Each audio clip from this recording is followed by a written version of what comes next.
Well, it's been a rather interesting week, To as say the always. least. Uh, as much as I would think things have turned for the better, certain things have turned for the worst. And There's no balance to anything, What's good is good and what's bad, just, it's yeah, one or the other. yes. Yes, and speaking of which, are you aware of this crap-oki? Oh yes, unfortunately I am very well aware of Plume's Krapoki. Woo! If you could enlighten those who don't know about this very interesting thing. Well, if I had to guess, I'd say it originated from I believe it was a bet that Ken lost where Dana forced him to sing a karaoke version of Total Eclipse of the Heart. And apparently somewhere along the line, Ken realized that he could do this with pretty much any song and people would either enjoy it or be disgustingly horrified. Mm-hmm. and thus Crapioki was born. Yeah, to the horror of everyone else. Oh my, that is something else. I don't think there are words to describe this. No, it's mostly music. Yeah, yes. In a very loose, very loose sense of the word. And I just don't feel it's necessary for me to demonstrate the intricacies of this form to my listeners. If they want to partake in that adventure, I believe it's on a site called Fred. Yes. And they can see it for themselves. If I'm not mistaken, they also did a live one at one of the Nuts on the Road panels at Dragon Con this past year. Oh, that had to be. Oh man, that. Yeah, if you go check the on iTunes or a site called Fred, there's an episode of the Snidecast / Nuts on the Road that they did, and I believe because I missed the first part, I missed the Nuts on the Road part when I was there. I ended up getting there right when the Snidecast started. Mm-hmm. But apparently they were having other people sing Crapioki. Okay. Yeah, I believe that is correct. I vaguely remember other people attempting to sing something, which didn't turn out very well at all. Hence the name Crap-oki. Now here's the thing. Mm-hmm. Now I know that we talked about this on the dinner before the live cast. Okay. One of the people who listens to the Supercast mentioned that a certain Fred was Fred Willard. Were you able to gain any information on this? No, I mean the thing that I was wondering was because apparently on one of the more recent Snidecasts, Ken points out the fact that apparently he was going to buy Fred.com originally. So I think that only adds more to the question of is Fred Willard Ken's sugar daddy essentially? Mm-hmm.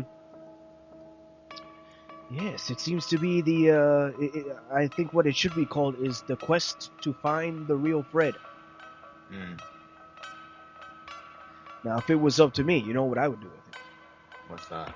I would turn it into a browsing adventure where you have many Freds to pick from. One of them being Fred Flintstone. I don't know how that would work, but it would work somehow. You would hunt for clues and see which Fred lines up with the site called Fred. Right. What you do is you get the website and you implant little clues that the only way you notice them is that the other clues that, it guides you to that direction. So it's like a quest within a site that leads you to a celebrity, but then you also get sidetracked, because there are other things to get in the way. Oh yeah. So essentially like a viral website. Yeah, I can see that. Yeah. And, as you're traveling through the little parameters there, you get little quests, little riddles here and there, and from there you decipher who is the real Fred. And maybe And that okay, and this is what I'm thinking. Like, maybe at the end of it, what happens is you get a video of Plumie and the real Fred, and they're talking about Snidecast. So that's like your reward. You get like a video reward of sorts. Yes. I was gonna say at one point you could have people like I don't know if you're familiar with they have the new Tron movie coming out at the end of the year, and they have a viral marketing campaign where they sent a bunch of people to different cities to actually watch the movie. So to watch the new Tron. Really? Huh. Yeah. Well, that's rather interesting. Yeah. So maybe have something like that. You have to go into New York City and watch Ken's 42nd Street in its entirety. Yeah, that could be something. But here's the thing: how do you get that to give a site called Fred the proper respect that it should get? I guess therein lies the issue. I mean, there are many things that Ken could do to try to give more exposure to the site, have wacky contests, and I guess Crapoki has its strange and obscure thing to it. But I think I don't know. I think that may do more to deter visitors as opposed to encourage visitors. Right. Seeing on how I know that he tries, but yeah, he really isn't a singer. Dana's mentioned it on the cast too. He's tone deaf. Yeah.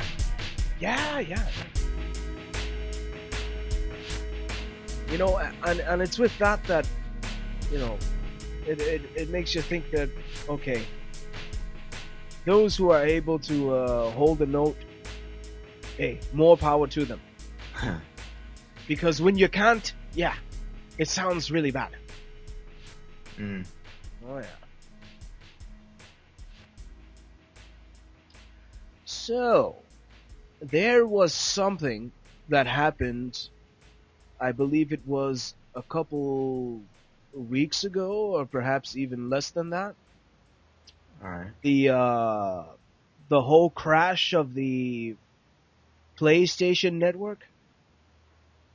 I had heard about that. I don't own a PS3.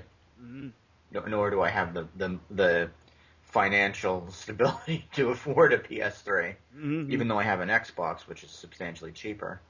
From what I understand, they basically a whole boatload of people lost all of their achievements, and yikes. And I guess like other things of that nature. Now that's another reason I have an Xbox, because you can't lose your achievements on Xbox.